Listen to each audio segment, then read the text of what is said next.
Greetings, thrill shriekers.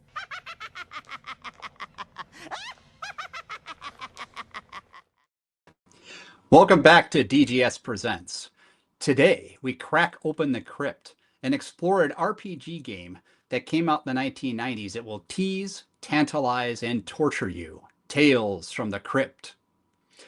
Now, this game was released by West End Games in 1996 for its Masterbook system, and it piggybacked on the popularity of the HBO series. The principal authors were Greg Farshtey and Tewan Woodruff. I hope I pronounced that correctly. And before I go further, I'm going to bring on board Michael Brown so Hey, we can it's talk me. about this fun game. How you doing, Michael? Oh, pretty good. I'm very excited about this game. Tales from the Crypt. Takes me back to the 90s. That's for sure. It does. Now, West End Games also released some supplements and settings for Tales from the Crypt, including this one here, the Game Monster Guide. This contained, if I remember correctly, it has different types of player characters. There's some settings and scenarios in here. There might be some more rules, but mostly it's kind of an addendum to the core rules.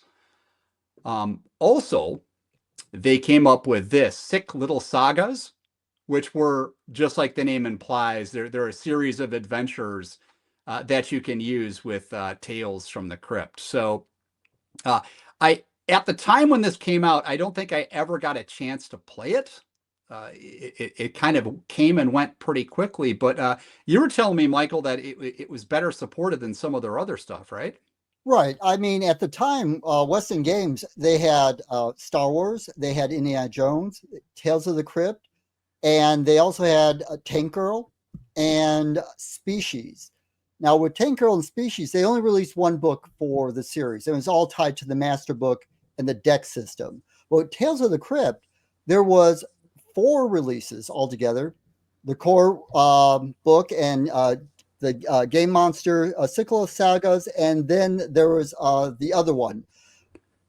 And now I can't remember what it was, but Oh there was, yeah, was there trust me, 3 or 4? I can't remember if there's 3 or 4, there's but 4. Trust me. yeah, well, I know one of them is really hard to find, but obviously this here, this is the core rule book, right? And Yes. unlike a lot of the other sets like Necroscope and Oh yeah, Nickerson. Tank Yep. Girl, this did not come in a box set, right, Michael? This was just like a book.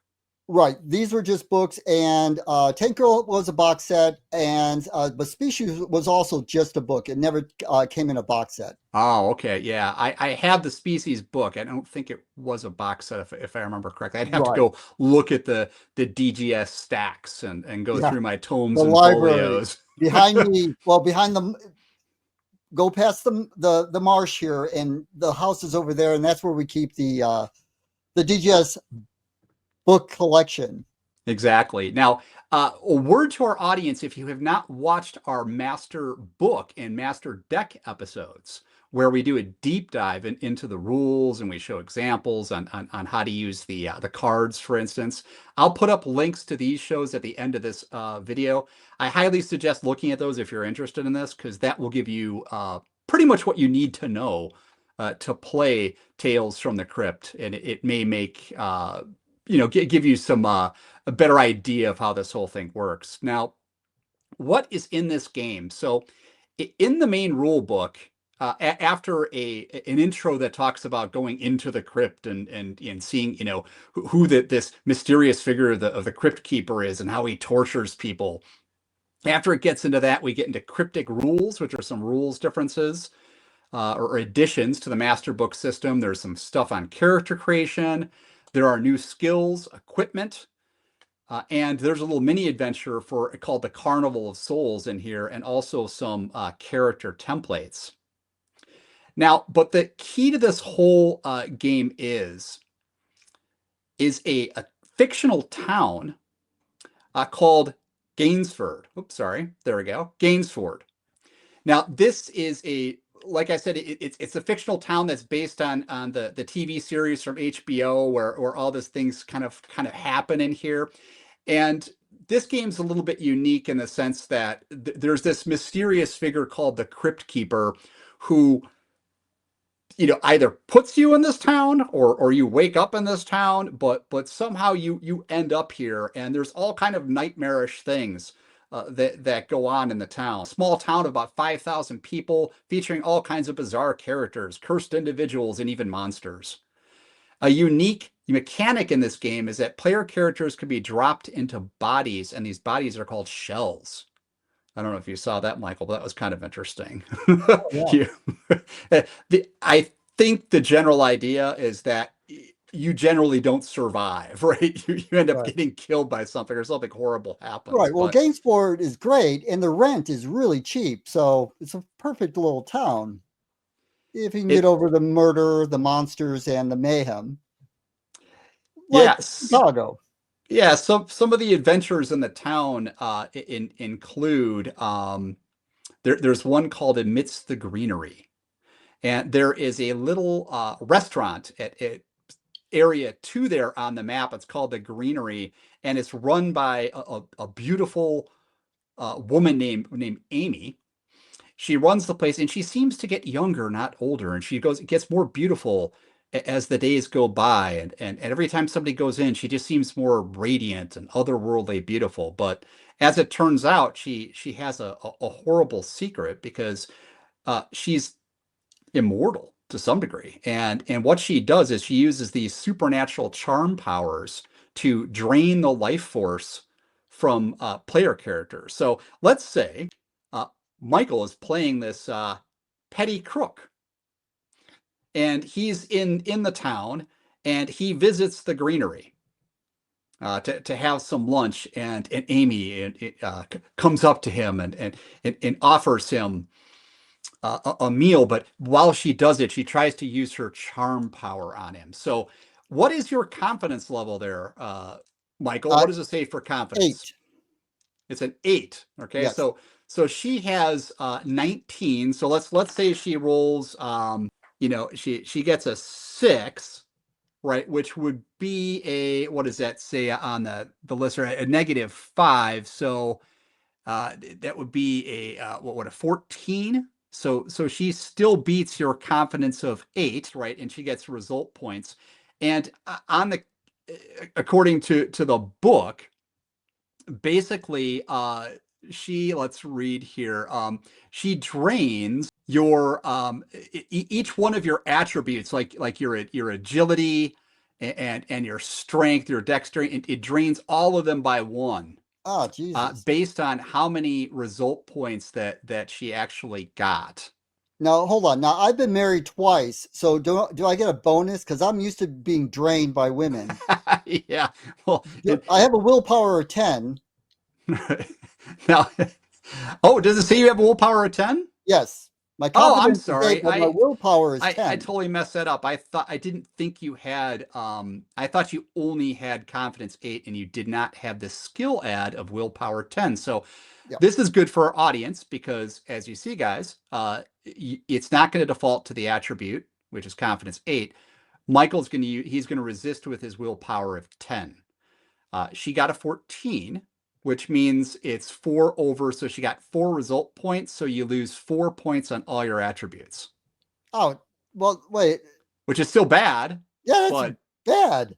yeah, it could be worse. Right, true. So, she basically gets life back, and she gets her plants in her store get more life by draining the life force of people that come in. So Yeah, that's but just one example how's the of meatloaf though? the meatloaf is probably pretty good. A lot of people Good. like Okay. it Well, over I'm in, man. I am in. now. There's also there's a couple other adventure ideas. There's Jailhouse Shock. In this one, a mass grave is discovered under the exercise yard of the old jail. Something is either going in or coming out underneath the jailhouse. Well, Uh, well, now, that happens in jails quite a bit, Colin. Just saying. yeah, so Things your going goal in and there, out. yeah, your goal is to find out if something is being put inside the grave for safekeeping, right, underneath the exercise yard. Right. Um, And another adventure idea is called Asylum Sinister, where the players are dropped into the bodies of inmates in the asylum and they're hunted through the corridors by an axe murderer. Right. Nice. So that's a good one. And the goal there is to return the axe to the Crypt Keeper, even if it's in your buddy's back. Right. You got to bring the axe back to the Crypt Keeper. Nice.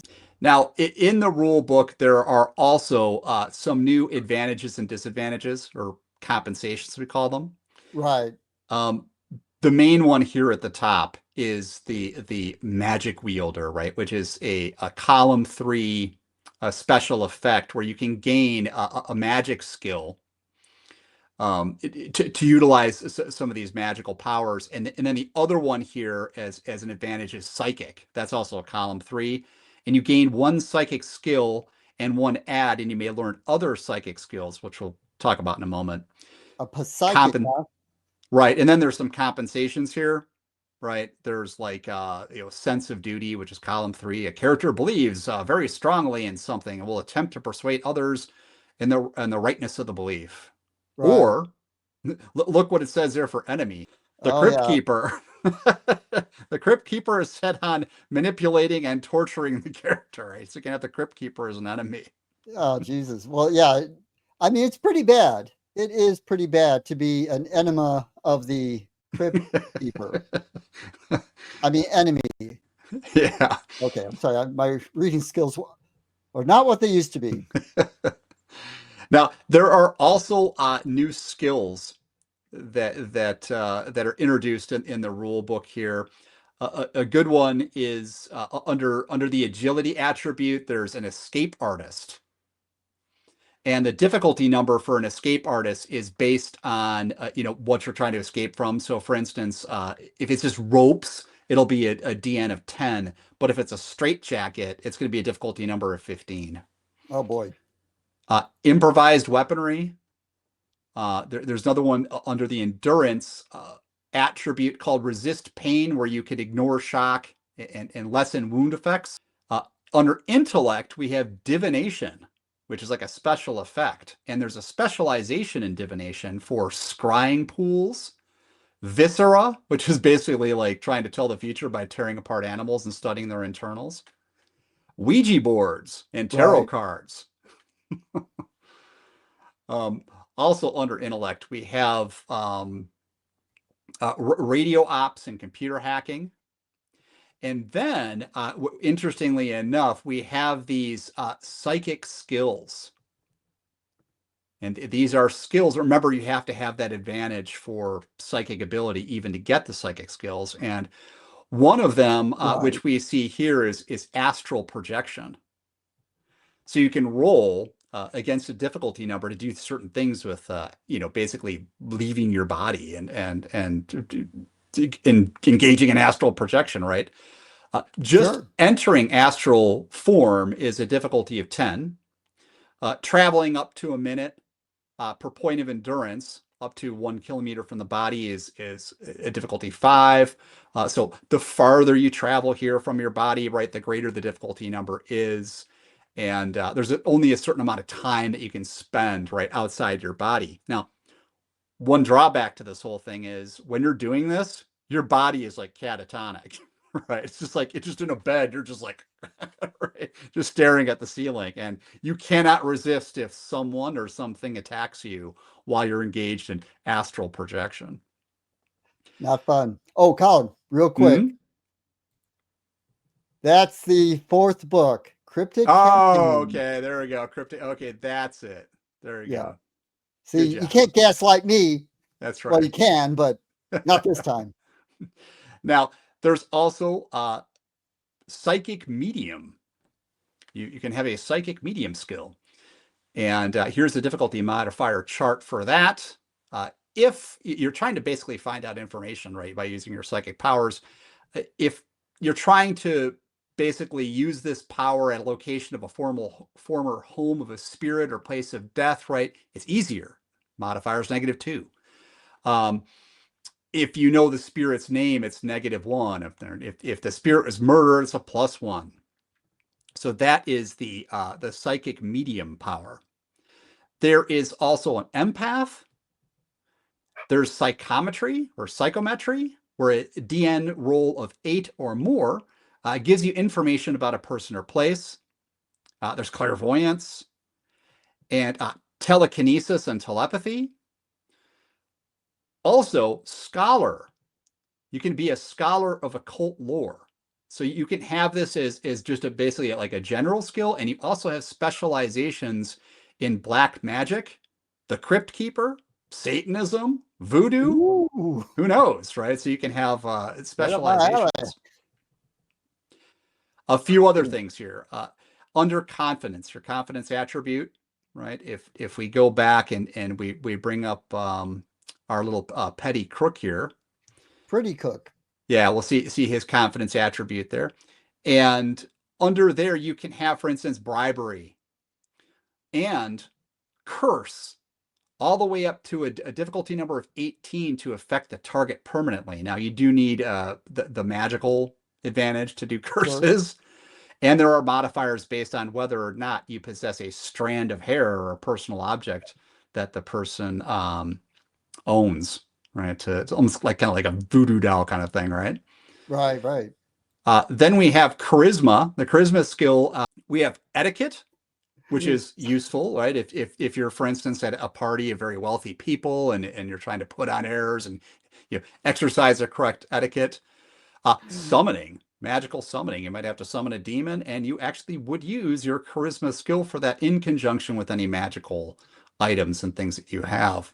New rules. I talked about this a little bit earlier. The main rules that make this system very different are this idea of shells, which I talked about earlier. Sometimes a Cryptkeeper will rip a PC out of his or her body and put them into someone else's, and that's on page 35 of the rule book. And there's also this thing called Cryptkeeper points. Now, you gain Cryptkeeper points through failures.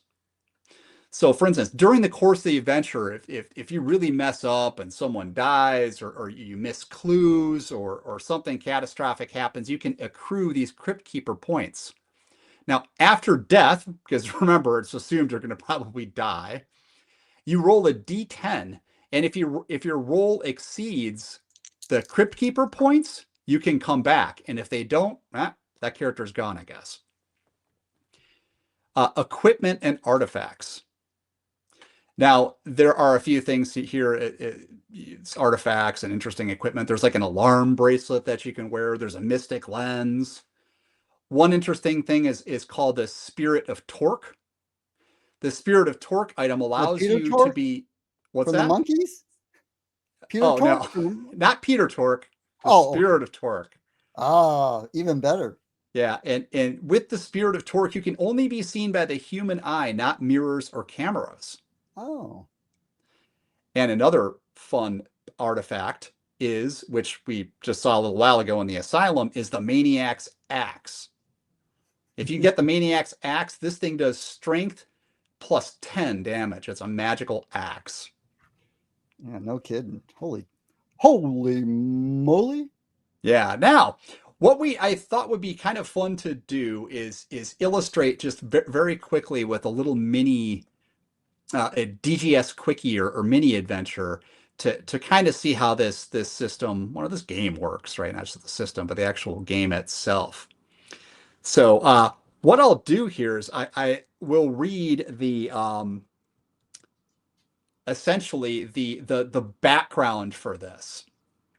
So in the late 30s, a bank robber named Baron Bullets Brown held up Gainsford National Bank and shot a guard. With police hot on his trail, he drove down the grassy swamp road, but his tire hit a protruding rock and went flat. Forced to flee on foot, he stumbled into a mire and he began to sink. Now, some say the police had lost their way and simply couldn't find him. Others believe they did catch up to Brown, but stood around and let him sink, laughing as he screamed his life away. Of course, they made sure to get their hands on the money first. Legend says that Bullets rises out of the mire from time to time. All the policemen involved in the chase died violent deaths eventually, and the whispers are that the swamp water was found staining the rugs of their houses. In more recent years, night tellers at Gainsford National Bank have been frightened to death by what appears to be a rotting corpse carrying a .45 and casing the bank. Now, this leads us to our little adventure where one of the sons of one of these police officers, who has really become a petty criminal after his father died because he no longer has that masculine guidance, is driving late night east of the town of Gainsford. If you remember here, right? This road that goes off to the right hand side out of town leads into this area called the Grassy Swamp. But in the fog and bad weather, as he's driving to see his girlfriend in a neighboring town, he loses control of his vehicle and he crashes in the swamp. The radiator starts bellowing steam. Right? The two front tires are flat, and the car itself is about 1.5 feet deep in the mire. So our petty criminal, or our pretty crook, is that a pretty crook? Yes, I think it's he's supposed to be a petty crook, pops out of his car and he finds himself in this foggy swamp late at night. Now, go ahead and roll for me a perception roll. all righty. If you look on your character sheet there. Okay, that's good. Okay, so I think you can. Yeah, do you have perception as a skill? If you look on your sheet. And let's see, what is that under? Probably under intellect. Perception is 9. Is 9. Okay, so yeah, so you easily make it because you had an exploding die, right? So technically you should have rolled 3 there, but that's okay. So you had a 10 and a 5, so that's a 15 right off the bat, and then you could roll another one. So you see off in the distance, there appears to be a house. It's shadowy, doesn't appear to be any lights on in it, but you can see a structure, and it's about maybe 1/4 mile through the swamp. And you can kind of see the structure, its vague outline and silhouette through the trees. Now, your car is not going anywhere. So you resolve to maybe make your way over to the house and through the swamp. All right. So my speed, well, I'll have to take it easy because it's swampy, marshy land. So I'm going to not run, but I'm going to start traveling toward the house. So let's go ahead and okay. Yeah, you're at half movement rate ground, right? Half MRG. Okay. And you're tromping through the swamp, and you're moving, and then suddenly, dun dun dun dun, a huge alligator comes shuffling out of the swamp, and he's chomping at you. All right, I'm going to pull out my pistol and take a shot at it. Okay, you have a pistol, base damage 14. Go ahead and roll that. That would be against your agility. Oh, okay. So you miss horribly, right? I don't even need to check that one. And you see another alligator start basically emerging from the brackish water right behind this alligator, and they're coming at you. All right. Well, hopefully they're startled by my warning shot, and so they don't appear to be. They're coming. Gosh, okay. Now I'm going to book it. Okay. And trying, I guess, a little more reckless than I would want to. Okay, so you take off through the swamp, and you're running away from these alligators, and suddenly, at the very last second, you see in front of you what looks like a submerged automobile. And this car looks like maybe it's from like the 1930s, and it's all broken and rusted and submerged. And the moment you notice it, as you're running through the swamp, your foot catches something. And maybe it's the axle of the car, maybe it's a tire that fell off, and you trip and fall face first into the mire of the swamp. And to make matters worse, something appears underneath you. Ah, Jesus. Ah! It looks like a corpse. Oh And my if that's goodness. not bad enough, you reel from terror, it starts to move and it starts to shuffle out of the swamp at you. Oh It's man. got this rictus, pulled back from its teeth and everything. It's sunken eyes and flesh kind of falling off of its bones. It looks like it's got these wicked, elongated claws, and it comes at you, and it's swinging at you with its claws. So, what we do now, if we're using the master deck, if we remember from the previous episodes, is we are going to roll to see which master deck card I'm going to pull, and that's going to determine our initiative. So go ahead and give me a roll there, Michael. Just Will this be a 2d10. percentile or 2d10? 2d10. Okay. No percentile in this game. It's all 2d10. 11. Okay, so that is card 11, right? So I'm going to go through my deck and I look here and it says that for a standard scene, this is a standard scene, the players actually go first. Ah, good. And the game master characters, in this case, this is the zombie of bullets, and he is stymied, which means he is going to lose his first reroll. So you can do something, Michael. What do you want to do? I'm going to take a shot at this thing because, I mean, it's terrifying. Do I have to? Is there any type of terror roll to see if I am, say, petrified in fear by seeing something out of the ordinary? How it would work, there can be, but how it would work typically is like a creature would use its intimidation power against you, Okay. or some similar power, and you would have to resist it. So just for purposes of this demonstration, we'll just keep it simple, and we'll let you shoot the gun Okay. first. I'm so startled I just automatically shoot. So there we go. 7. Okay, a 7. So if you look on the bottom of your sheet, there's that bonus number calculation. You see on the bottom of your character sheet? Yes. So for a 7, that's what, like a -1 or something? Yes. Not good. So that's a -1. And then if you look at your sheet under your agility, do you have like fire combat or anything, or no? No. Let me double check. Let's see. I got dodge. Oh, I have running. Maybe I should use that. But no.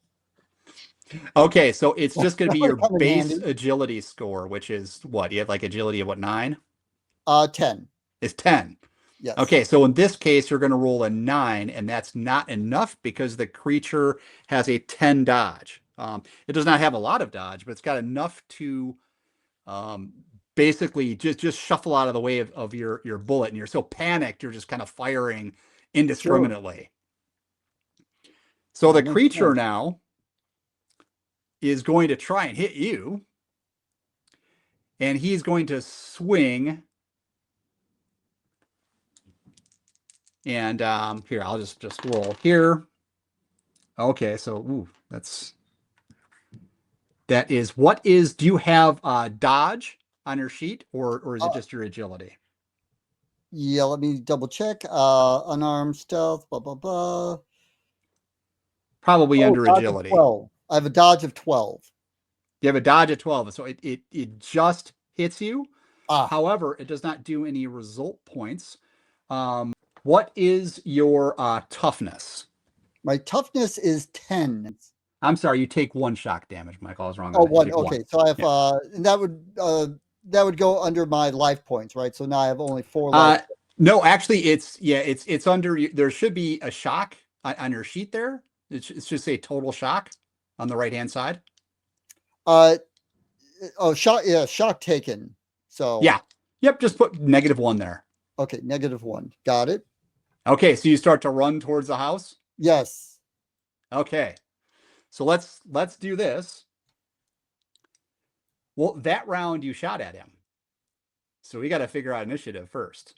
Oh, yeah, that's Remember? right. Yeah, you shot at him, you missed, and then he swung at you with a claw, but That's he right. only Yeah, just because that grazed card you. gave me initiative. So now roll 2d10 again, and I'm going Okay. to see what initiative card I pull.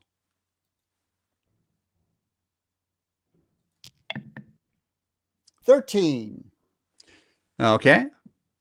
So this would be players go first, and game master is stymied.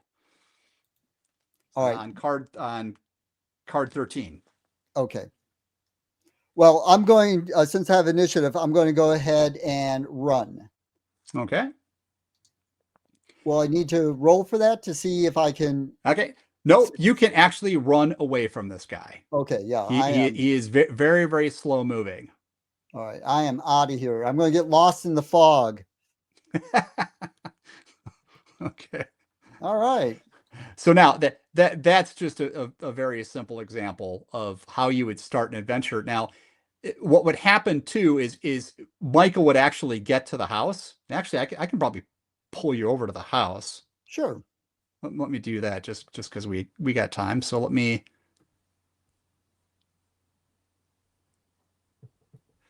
I'll pull you all the way over there. Ah, good thing the door's open.